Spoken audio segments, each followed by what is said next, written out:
I was born in Natchez, Mississippi on June the 2nd, 1937, that I was adopted by Charles Edward Painter and Patricia Estelle Painter when I was 3 months old.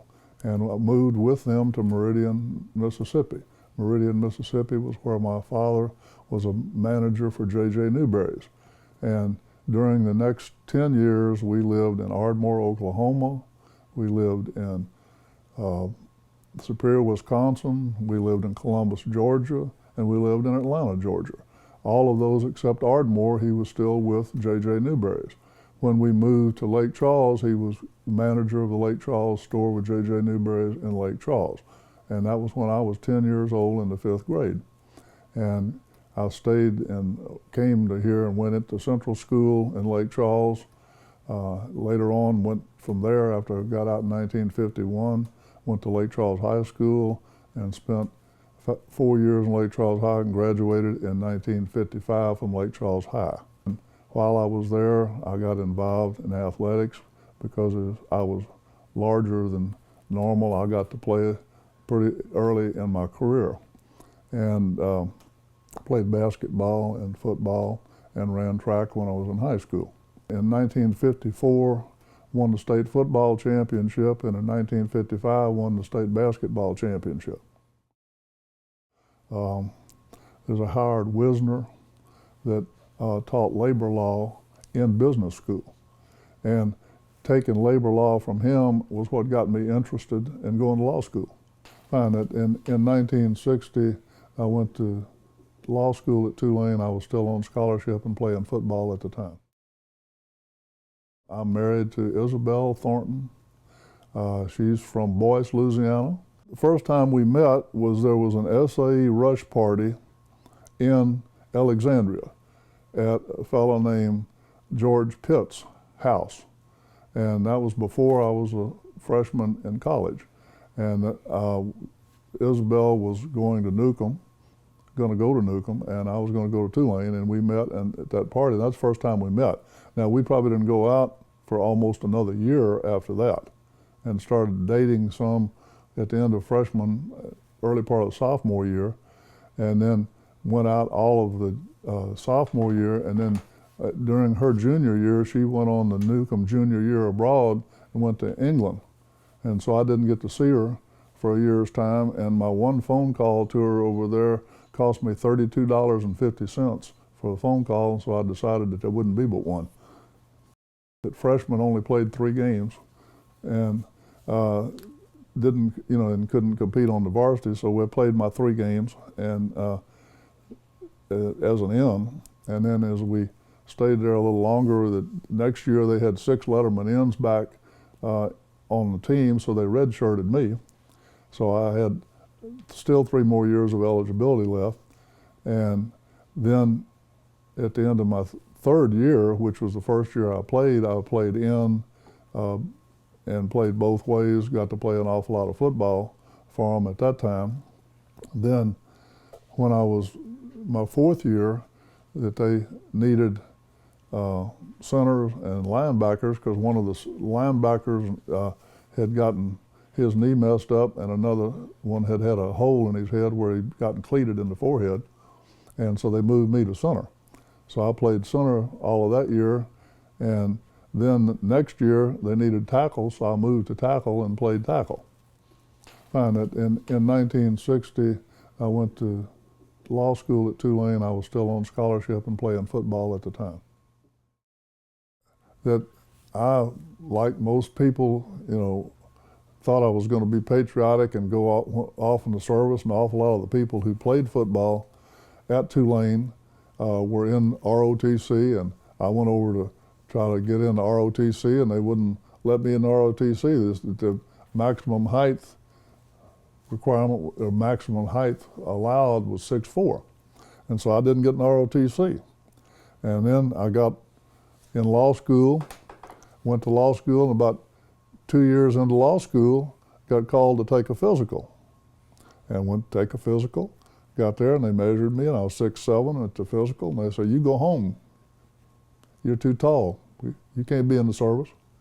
So I go on back, and then about 2 weeks before I'm getting ready to get out of law school, I get a letter in the mail, said that, you know, you've been accepted for the service. And I called up Lois Wallace, who was the head of the local draft board, and says, Ms. Wallace, I got this in the mail. She says, oh, David, the Surgeon General has been nice enough to waive the height requirement for you. You can go into service. And I said, oh, Miss Wallace. I said, you know, I got a job. I'm getting ready to get out of law school. I want to go to work. So I said, what will keep me from having to go in the service right now? She says, well, if your wife is expectant. And I said, well, it just happened my wife is 3 months pregnant right now. And she said, well, if you'll get me some certification of that and we'll get that to me, that'll get you a deferment. And so that's what happened. Belle went to see the doctor and we got the information from him, sent it to Ms. Wallace, and sure enough, that got me out of the service. While I was end of my 4 years at Tulane, I was drafted by the Los Angeles Rams.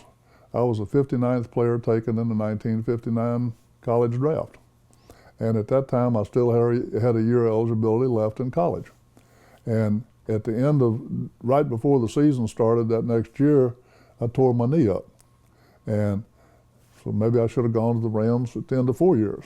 But anyway, after that, I finished that first year of law school and had an opportunity to go that next summer because I was to Canada because I was drafted by the Saskatchewan Rough Riders. So they offered better signing bonus money than the Rams did. So I went to Saskatchewan and went up there, and the first day I got there, I got off the plane and the high for the day was 56 degrees. And I almost got on the plane and turned around and went home because I says, if it's 56 degrees in June, what is it going to be like in the winter? And finally, then after I had been up there about a month, hurt my knee again, and so I got back to Chicago and then came on home with it. Then finished law school. It was first part of June of 1962 that I started actually practicing. And it was kind of interesting practice that we did all kind of things. When you first practice law, one of the things we did represented, I remember a grocery store, and that one of the things we did when we did some collection work for them is we got 2 hams and a skiff for a fee. And when you're first starting, and Belle was awful happy to have the 2 hams. You know, when you first start out, you do whatever comes in the door. And as that developed, seemed to go that I did an awful lot of personal injury and then did a good deal of domestic practice. Probably 25% of the practice was domestic. And because I was adopted, I think I tended to go towards doing domestic things that had to do with adoption and with children. And probably did 250 or so adoptions during the time I practiced. I decided that I would try to run for the bench. There was an opening going to be available. Bill McLeod was a district court judge in Division D, and I understood that he was not going to run for re-election, so I decided that I would run and was able to be elected without opposition. I served on the 14th Judicial District Court for 8 years. I'd served a 6-year term and then started another term and was 2 years into that. When time came for there to be an election on the Third Circuit Court of Appeal. And I decided that that would be an opportunity that I would like to pursue and chose to run for the Third Circuit Court of Appeal.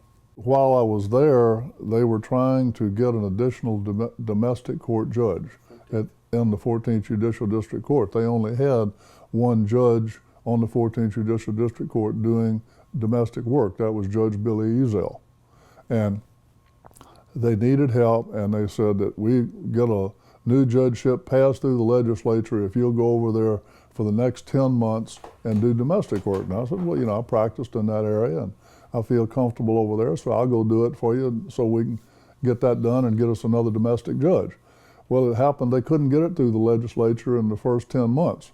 So then they needed another year. So I ended up being over there for 22 months instead of 10 months, but at the end of that time we did get another judgeship, the one that guy Bradbury has right now.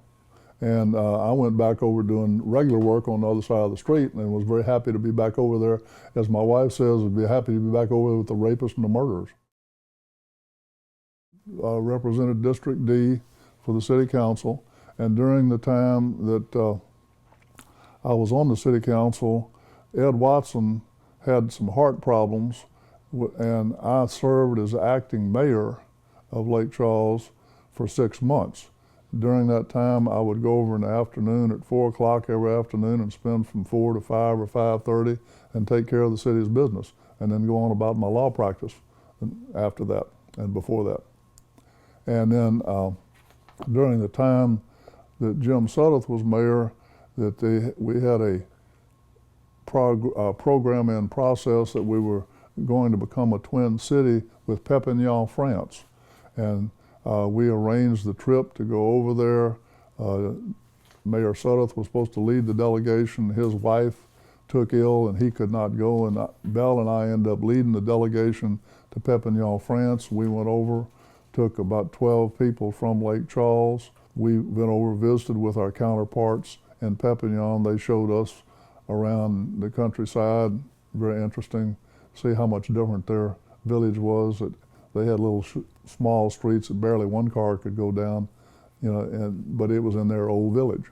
And very interesting to be over there. And then about a month later, the mayor and the delegation from Perpignan came to Lake Charles and visited us, and we had a very nice twinning ceremony here with them. Most recent one from locally was the Southwest Louisiana Bar Association Liberty Bell Award, which was awarded almost a year ago now here in Lake Charles. Before that, in 2014, I received the Albert Tate Ends of Court Professionalism Award, which is awarded by the Ends of Court here in Calcasieu Parish, and I was the president of that group for a couple of years back in 2010 and 11. Received the Legal Secretary's Boss of the Year Award from Legal Secretaries Association, which I was proud of. Back at the time I got it, it was probably back in 1990. And most recent thing I have received is the Family and Youth Counseling Agency Light of Hope Award. It was the first inaugural award given by them, and I was very pleased to be the recipient, and particularly to be the first recipient. I guess when I first came back to Lake Charles, they were starting up a new Mardi Gras crew called the Krewe of Contraband. And the very first year they started it up, I was invited to belong, and I think they wanted $150 to belong, and I didn't think I could afford the extra $150 to belong. And so I didn't, and was able to talk them in the next year to let me in, although usually once they offered you an invitation, you didn't get invited again. But I was able to get back in at that time and been in the Krewe of Contraband ever since, and probably they'll bury me in it. But that we came along, and my daughter was the queen of the Krewe of Contraband, the delight of my life, and she made a wonderful queen, I thought. And I've always been very happy with my association with Contraband. And then later on in 2000, I was the Millennium King for Contraband. And I enjoyed very much that experience, but it was nothing like having my daughter be queen. I think it's rewarding, and when you're able to do something for somebody, I think it has a lot of potential for doing good for the community and letting you be instrumental in shaping the community.